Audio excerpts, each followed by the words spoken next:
Hey everyone, welcome back to my next art book preview video. This week we have the Marvel art of Russell Dauterman. So this one is a hardback. It's quite a thick book. A quick look at the front and back there. This is another Cloverpress book, and all these Marvel art books in the series have like this metallic red edging to the pages, which is really nice. Let's get into it.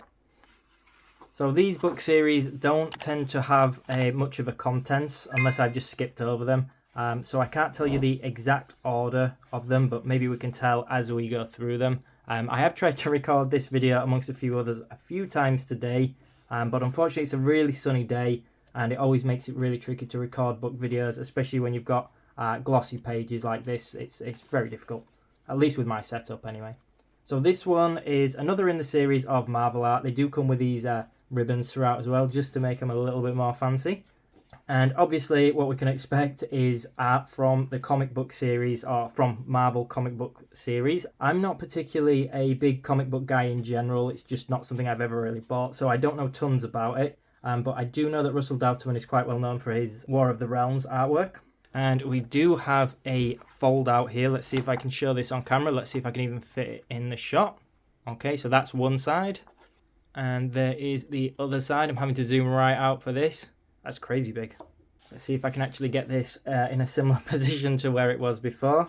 Yeah, so as I was saying, I know him more from the War of the Realms comic book series. And the reason I mentioned that is, whilst I think these books are a really good price, especially for the content included, you know, there's not a lot of wasted space, there's a really high page count, the quality is awesome, the print quality is great, the build of the book is great, etc. So I think they're really good value. But if it's a little bit out of your budget and you like this kind of artwork that we're seeing here, this actually might be from War of the Realms. I think that's what it's called. Apologies if I'm getting that wrong. But what I was going to say is there is a smaller art book for the War of the Realms. I'll put links to it in the description box below, but you can usually pick that up like pre-owned for like a $5 or something. So if you want to earn some of this artwork, it does feature other artists as well, that one, but that might be an alternative if that's better for you. So you might already be familiar with this book series, the Marvel art. I think there's about, I don't know, 5, 6, maybe 7 out at the moment, or maybe number 7 is the one that is being funded at the moment on the Kickstarter page. So that's the way they're all funded so far. So one of the others that I've just got through in this same order this morning was the Marvel art of Michael Turner. So I just finished recording that one. So definitely check that one out if you're interested in that. I would say that compared to this one, the Michael Turner one has an awful lot of sketches. And then I've got another one, in fact, let me grab that one, which is this David Nakayama one. One of the first ones I got. This one is absolutely stunning. One of my favourite books of all time. And that one basically includes absolutely tons of work like this, where it's like fully rendered. What I'm assuming are like comic book covers, so really vibrant and just beautifully rendered work. Whereas the Michael Turner one does include that kind of work, but it also has an awful lot more pencil work, so it's almost more like a sketchbook in comparison to the David Nakayama one. This one, I would say, is kind of somewhere in the middle. It does have some character turnarounds, concept art, we've got some panels from the comics, we've got some covers, and then I think we have some black and white ink work as well. So yeah, they're all a little bit different, and obviously the art style is also a little bit different too.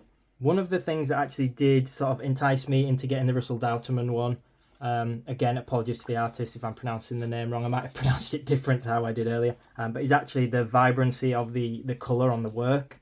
I wasn't going to at first, but yeah, I couldn't resist. And I also saw these sections at the end, which we'll look at shortly, where they have these superhero characters, whichever character they're focusing on, like repeated in the same pose, but in different costumes throughout. And it just makes a really sort of nice piece of art, I guess.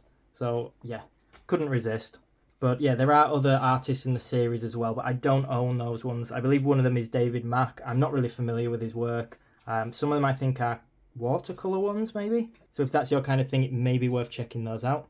Yeah, as mentioned, we do have some sketches here. We almost have like costume design more in Russell Dauterman's work. So a good example there, coincidentally. If you are a comic book fan or you like the artwork from them, you might also want to check out the art of Top Cow Legacy. I just got done recording this one, but man, that is an awesome book. So as usual, I'll put links to where you can watch that in the description box below. I've got like over 250 book preview videos for art books like this now. So I'll put anything that's related down there. Hopefully you'll find something you like. Aside from that, I'll also put links to where you can buy the book from. By buying through my links, by the way, it helps support the channel. It just gives me, I don't know, a couple of pennies or something like that. Every little bit helps. So if you have bought anything through any of my links in the past, or you plan on in the future, please just know that I really appreciate it a lot. Thank you. So we are getting, well, actually we're not getting that close to the end of the book because these are a really high page count. I would guess about 250. But hopefully I've shown more than enough if you were considering buying the book for you to get an idea of what's included. Let's get to this end section actually where we can show what I was talking about before with the variations in like the costumes. I thought this was really cool, quite a good selling point. I can very much imagine like buying these as prints and seeing these as posters on people's walls and stuff like that. But yeah, I'm going to leave it at that. I hope you enjoyed this video. I found it useful if you were thinking about buying the book. If you did, make sure you subscribe to the channel. It really helps me out and means I can keep making more content like this. Thank you for watching.